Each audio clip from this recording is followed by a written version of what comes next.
आज मी तुमच्याबरोबर rasmalai मोदकची recipe share करणार आहे. खूप छान लागतात हे मोदक. नक्की बनवून बघा. बाजारातून महागडे विकत आणण्यापेक्षा घरच्या घरीच मस्त असे मोदक तुम्ही बनवू शकता आणि चवीला तर अप्रतिम लागतात. याआधीही मी उकडीचे मोदक अगदी परफेक्ट कळ्या कशा पाडायचे त्याची रेसिपी शेअर केलेली आहे. तिचीही लिंक मी डिस्क्रिप्शन बॉक्समध्ये देते. तर इथे बघा, आता मी एका बाउलमध्ये छोट्याशा वाटीमध्ये घेते केसर, कारण आपण रसमलाई मोदक बनवतो आहे त्यामुळे मी केसर घेतलेला आहे. आता हे केसर आपल्याला थोडंसं गरम दुधामध्ये भिजत ठेवायचं, म्हणजे याचा कलर खूप छान येतो. तर थोडं गरम मी दूध घेतलेलं आहे. आता ह्याला ठेवूया साईडला. तर ही आपली पूर्वतयारी झाली. तर हे दूध मी थोडा वेळ आपण जी बाकीची तयारी करेपर्यंत मस्त याचा कलर येईल तोपर्यंत आपण साईडला ठेवूया. तर त्यानंतर बघा, इथे मी घेतलेलं आहे पनीर. तर इथे पाव किलो पनीर मी घेतलेलं आहे. हे रफली आपल्याला हाताने थोडंसं तोडून घ्यायचं आहे. तर बघा, हे मस्त असं पनीर मी तोडून घेते. याचे ना बारीक बारीक पीसेस करायचे आहेत एकदम. कारण आपल्याला याला मिक्सरमधून बारीक करायचं आहे, त्यामुळे असं एकदमच बारीक असं नाही, रफली तोडून घ्यायचं आहे आपल्याला.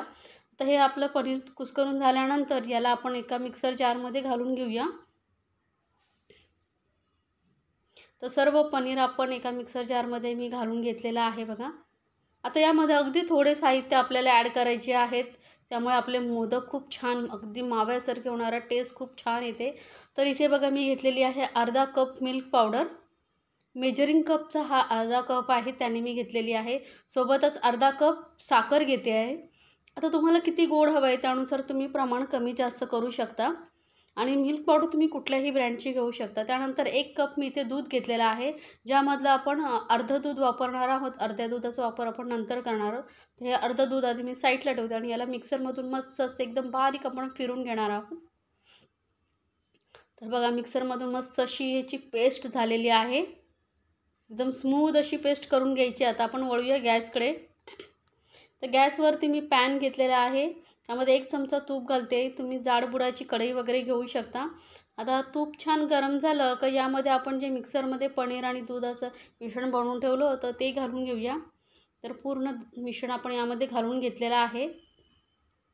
आता हलकेसे मिक्स करूया, कारण यामध्ये आपण मिल्क पावडर वगैरे घातलेले, त्यामुळे ना याला सतत मिक्स करत राहावं लागतं, नाहीतर खालून लागू शकतं आणि आपली जी मिठाईची टेस्ट आहे ती बिघडेल. त्यामुळे सारखं आपल्याला याला मध्ये मध्ये मिक्स करायचं आणि तळापासून व्यवस्थित मिक्स करत राहायचं आहे, कारण तळाला हे पटकन चिकटतं.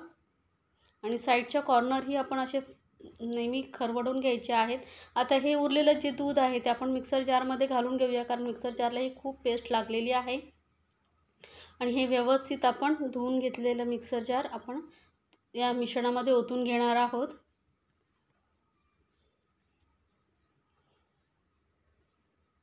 तर बघा, एकदम परफेक्ट असे हे आपले मोदक तयार होतात. तर नक्की एकदा बनवून बघा. आता हे दूध घट्ट होईपर्यंत आपल्याला शिजवून घ्यायचं आहे आणि हे दूध घट्ट व्हायला जास्त वेळ लागत नाही, कारण यामध्ये आपण पनीर, मिल्क पावडर घातलेली आहे. यामुळे कमीत कमी 7 ते 8 मिनटामध्ये हे दूध एकदम घट्ट होतं. मिश्रण एकदम घट्ट गोळ्यासारखं होत जाईल. हे बघा, लगेचच थोड्या वेळाने आपण मिक्स करत राहू आणि घट्टसर होत आलेलं आहे. त्यामुळे अजिबात याला सोडू नका, नाहीतर खालून लागू शकतं, हे लक्षात ठेवा. थोडा वेळ आपल्याला साईडलाच उभं राहावं लागतं याच्या आणि मग सारखं आपल्याला याला ना मिक्स करत राहावं लागतं. तर बघा, मिश्रण आपलं पहिल्यापेक्षाही खूप असं दाटसर होत आलेलं आहे. सांगितलं ना, जास्त वेळ लागत नाही मोदक बनवण्यासाठी, पटकन होतात. तर नक्की बनवा आणि रेसिपी आवडली तर चॅनलला लाईक्स, कमेंट आणि सबस्क्राईब करायला विसरू नका. आता हे आपण जे केसर घालून दूध ठेवलं होतं ते घालून घेऊया. यामुळे कलर खूप छान येतो बघा, मस्त कलर आलेला आहे. तर व्यवस्थित आपण मिक्स करून घेणार आहोत. जसं जसं हे मिश्रण घट्ट होत जाईल तसं तसं याचा कलर डार्क होत जाईल. त्यामुळे आधीच तुम्ही असं म्हणू का कलर खूप लाईट येईल नाही. दुधामध्येही छान मिक्स झालं की याला कलर खूप डार्क येतो. तर इथे मी फ्लेवरसाठी टाकलेला आहे वेलची पावडर. वेलची थोडीशी ना तव्यावरती गरम करून सालं मिक्सरमध्ये थोडीशी साखर टाकून वाटून घ्यायचं आणि अशी पावडर तुम्ही बनवून ठेवू शकता.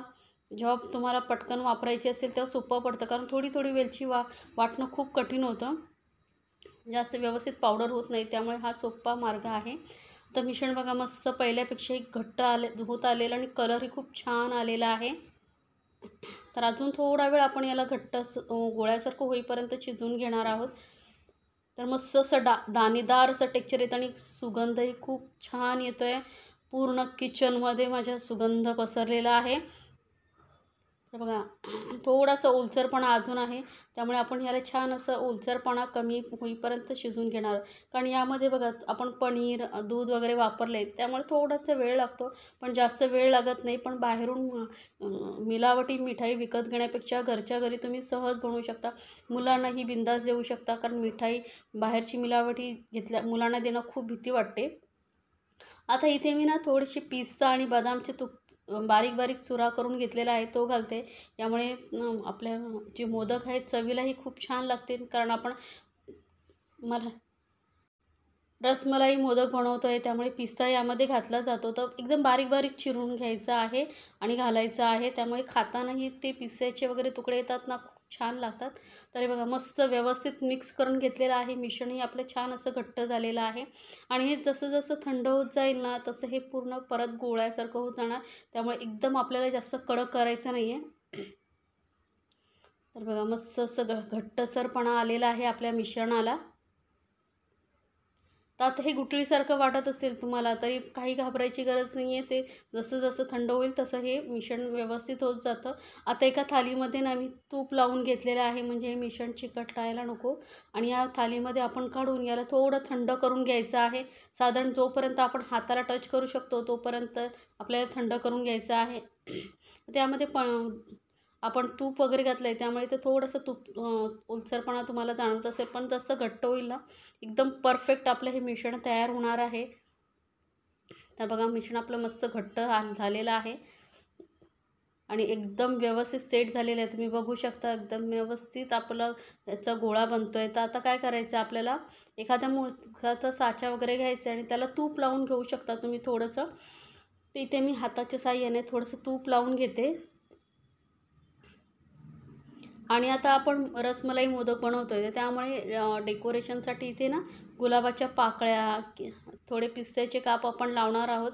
यामुळे दिसायला मोदक खूप सुंदर दिसतात। गुलाबाच्या पाकळ्या तुम्हाला कुठल्याही दुकानामध्ये सहज मिळतील, नाही लावला तरी चालेल, किंवा तुमच्याकडे जो गुलाब असतो फ्रेश, तोही तुम्ही सुकून असा धुवून स्वच्छ पाकळ्या त्यांना सुकून ठेवू शकता। म्हणजे आपल्याला जेव्हा असं रसमलाई किंवा मोदक बनवायचे असेल काय, तर तुम्ही उपयोग करू शकता। घरच्या घरी सहज रोज पेटल बनवता येतात।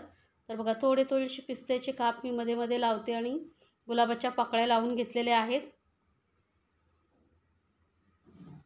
आता हे जे आपण मिश्रण घेतलं होतं त्यामधलं थोडंसं मिश्रण घेऊन आपण हे या मोदकाच्या साच्यामध्ये भरणार आहोत। तुम्ही 2 साईडला थोडं भरू शकता, किंवा एका साईडला जास्त भरून हा दुसरा हे एकावर एक ठेवू शकता। या पद्धतीनेही बनवू शकता, जसं तुम्हाला सोपं पडतंय तसं तुम्ही बनवू शकता। पटकन याला बंद करून थोडं हाताने प्रेस करायचं आहे आणि एक्स्ट्राचं जे मिश्रण आहे ते काढून घ्यायचं आहे आपल्याला।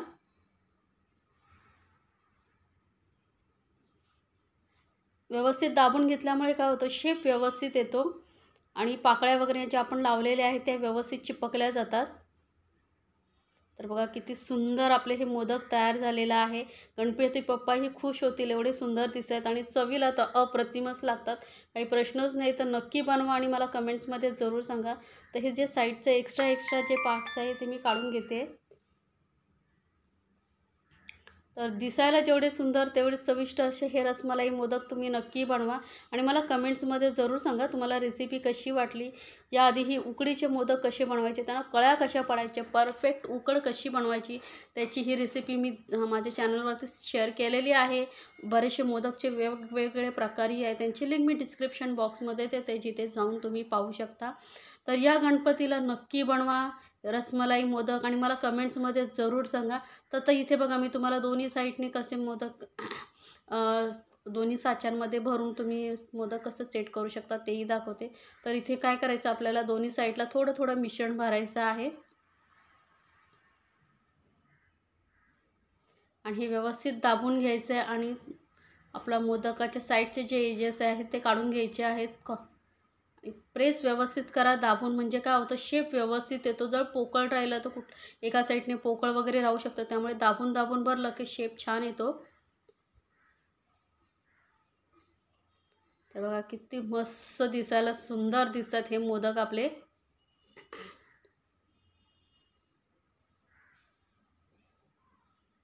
तर याच पद्धतीने मी बाकी सर्व जे आहेत मोदक बनवून घेते। तर हे मोदक आपले बनवून तयार झालेले आहे। तुम्हाला रेसिपी कशी वाटली मला कमेंट्समध्ये जरूर सांगा आणि रेसिपी आवडली तर चॅनलला लाईक्स, कमेंट्स आणि सबस्क्राईब करायला विसरू नका। सोबतच बेल आयकॉनवरती क्लिक करा म्हणजे माझ्या नवीन रेसिपीची नोटिफिकेशन लगेचच तुमच्यापर्यंत पोहोचेल।